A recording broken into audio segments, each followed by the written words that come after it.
नमस्कार, Haryana at 9 PM news channel में आप सभी का स्वागत है। आइए आपको कराते हैं खबरों से अपडेट।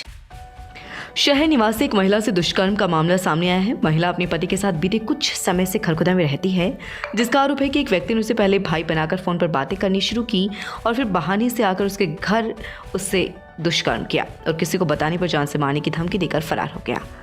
उसने मामले से पहले अपने पति को अवगत करवाया और जिसके बाद मामले की शिकायत एसपी सोनीपत को दी गई। महिला की शिकायत पर पुलिस ने मामला दर्ज कर जांच शुरू कर दी है। महिला का कहना है कि उसका पति टैक्सी चालक है और अक्सर बुकिंग लेकर दूसरे राज्यों में भी जाता रहता है। कुछ समय पहले उसके पास फोन आया कि सामने वाले ने अपना नाम बताया और उसके पति से बात करने को कहा, जिस पर उसने अपने पति का दूसरा नंबर उसे दे दिया। लेकिन आरोपी इसके बाद उसके पास भी फोन करने लगा और कहने लगा कि वह उसे अपना बड़ा भाई समझे और कोई भी कभी भी कोई जरूरत हो तो उसे याद कर ले। महिला का आरोप है कि 15 जनवरी को उसके पास आरोपी का फोन आया कि वह खरखुदा आया हुआ है और उसके घर पर आना चाहता है, जिस पर उससे कहा कि उसका पति घर पर नहीं है, काम से रोहतक गया हुआ है। लेकिन आरोपी के जिद करने पर उसने अपने पति को फोन कर आरोपी के घर आने की बात बताई तो उसके पति ने भी कहा कि वह जल्दी वापस लौट आएगा, तब तक वह चाय नाश्ता दे। लेकिन आरोपी ने घर आने के बाद उसके साथ जबरदस्ती शुरू कर दी और उसके साथ दुष्कर्म के बारे में किसी को बताने पर जान से मारने की धमकी भी दी और मौके से फरार हो गया, जिसके बाद से उसने अपने पति को बताया और फिर मामले की शिकायत पुलिस को दी गई। शिकायत पर पुलिस ने आरोपी के खिलाफ मामला दर्ज कर जांच शुरू कर दी है। खरखुदा थाना प्रभारी जसपाल सिंह का कहना है कि महिला की शिकायत पर मामला दर्ज कर लिया गया है, जांच अभी जारी है, जल्द ही आरोपी को गिरफ्तार कर लिया जाएगा। सोनीपत नशा तस्कर हुआ गिरफ्तार, अफीम और गांजा पुलिस ने किया बरामद। वाहन चोरी निरोधक स्टाफ सोनीपत ने किया गिरफ्तार। सोनीपत पुलिस को बड़ी सफलता हाथ लगी है। नशे की तस्करी का धंधा करने वाले एक आरोपी को गिरफ्तार कर 4 दिन के पुलिस रिमांड पर लिया गया है, जिसके कब्जे से अफीम और गांजा भी भारी मात्रा में बरामद हुआ है। अब पुलिस आरोपी से गहन पूछताछ कर अन्य नशा तस्करों को गिरफ्तार करने के प्रयास में जुट गई है। आप देख सकते हैं कि सोनीपत की पुलिस के हत्थे चढ़ा यह आरोपी संजय ऋषि कॉलोनी सोनीपत का रहने वाला है और इसके कब्जे से पुलिस ने मौके पर जब इसकी गाड़ी की तलाश की तो उसमें से 33 किलो से भी अधिक गांजा और 1 किलो से भी अधिक अफीम की बरामद हुई है। जब पुलिस ने इनसे गहन पूछताछ की तो पता चला कि आरोपी हल्द्वानी और ग्वालियर से नशे की खेप लेकर आया था और इसे आगे सप्लाई करना था। लेकिन इससे पहले ये गुप्त सूचना के आधार पर पुलिस ने धर दबोचा, जिसे अदालत में पेश कर 4 दिन के पुलिस रिमांड पर भी लिया गया है ताकि इसके अन्य साथियों को भी पुलिस गिरफ्तार कर सके। आजाद सिंह, पुलिस जांच अधिकारी, सोनीपत। सर, संजय पुत्र सुरेंद्र वासी ऋषि कॉलोनी को कल शाम के समय शिव कॉलोनी के पास जो ऋषि कॉलोनी को रास्ता जाता है वहाँ गंदा नाले की पुलिया है, वहाँ पर मुखबिर के आधार पर पकड़ा गया है, जिसके कब्जा से गांजा व अफीम बरामद हुई है। 33 किलो 900 ग्राम के समथिंग गांजा है और 1 किलो 119 ग्राम अफीम। मार्केट वैल्यू क्या होगा? मार्केट वैल्यू सर इसकी लगभग 4 लाख। किस चीज़ में तीसरा हाथ में है? गाड़ी है? ये गाड़ी है, सेंट्रो गाड़ी है। पुलिस अभी क्या कदम उठा रही है? आज उसको माननीय कोर्ट में पेश करके और 4 दिन के पुलिस हिरासत रिमांड पर लिया गया है, पूछताछ जारी है। सर, किस जगह से लेके आया था, कहाँ सप्लाई करना? अभी तो इसने बताया है हल्द्वानी से और ग्वालियर से, बाकी जो पूछताछ में है सप्लाई के बारे में कुछ बताया सर, कहाँ करनी थी क्या? नहीं सर, अभी नहीं, अभी पूछताछ जारी है इस बारे में। और भी कोई जुड़ा हो सकता है? हाँ, हो सकता है सर। सोनीपत उपायुक्त ललित सिवाच ने बताया कि वीरवार को जिले में कोरोना के 559 नए पॉजिटिव केस मिले हैं, जबकि 403 व्यक्ति कोरोना को हराकर स्वस्थ हुए हैं। उपायुक्त ने बताया कि स्वास्थ्य विभाग द्वारा जारी कोरोना रिपोर्ट के अनुसार यह बताया कि अब जिले में कोरोना वायरस के पॉजिटिव मामलों का कुल आंकड़ा 53,167 हो गया है। उपायुक्त ने कहा कि जिले में कोरोना से मरने वाले मरीजों की संख्या 258 है।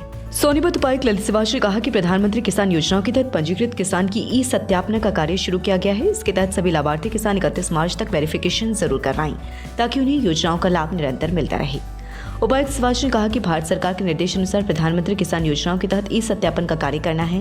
उन्होंने किसानों का आह्वान किया कि वे अनिवार्य रूप से ई-केवीसी का कार्य पूर्ण करें। यह कार्य पीएम किसान पोर्टल तथा संबंधित ऐप के माध्यम से निःशुल्क रूप में किया जा सकता है। साथ ही कॉमन सर्विस सेंटर CHC के माध्यम से भी वेरिफिकेशन का कार्य किया जा सकता है। रजिस्ट्रेशन एवं एडमिशन शुरू। नर्सरी से 12वीं तक आर्ट्स, कॉमर्स, साइंस सहित सभी लैब सुविधाएं उपलब्ध।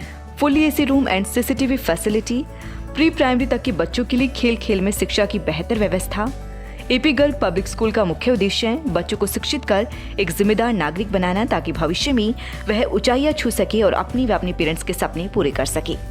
रोहतक एडीसी महेंद्र पाल ने बताया कि प्रदेश सरकार द्वारा क्रियान्वित की जा रही पीएम कुसुम सोलर वाटर पंपिंग सिस्टम योजना के अंतर्गत जिला में नवीन एवं नवीनकरणीय ऊर्जा विभाग द्वारा किसान को खेत की सिंचाई के लिए स्थापित किए गए सभी सोलर पंपों की जांच करवाई जाएगी। यदि निरीक्षण में के दौरान स्थापित पंप अपने स्थान पर नहीं मिलता है या किसी दूसरे स्थान पर उपयोग करने या किसी अन्य को बेचने पर किसान के विरुद्ध कार्यवाही की जाएगी। यही नहीं, विभाग द्वारा दी गई अनुदान राशि वापस ली जाएगी। उन्होंने बताया कि नवीन और नवीनकरणीय ऊर्जा विभाग द्वारा स्थापित पंप की जीपीएस लोकेशन पर जाकर सिस्टम का निरीक्षण किया जाएगा। विभाग के निर्देश अनुसार यह स्पष्ट किया गया है कि सोलर पंप सेट दूसरी जगह लगाने पर अनुदान का अधिकार नहीं है और किसी अन्य को बेच दिया तो उसके खिलाफ कार्य। Birla children academy Rohtak road Kharkhoda, यहाँ बच्चों को एनडीए की स्पेशल कोचिंग भी दी जाती है ताकि बच्चा देश की सेना में भर्ती होकर देश की सेवा कर सके। प्रशिक्षित एवं कुशल स्टाफ, हॉस्टल फैसिलिटी भी उपलब्ध। गुरुकुल मटिंडू में हवन के साथ मनाया गया 107वां स्थापना दिवस।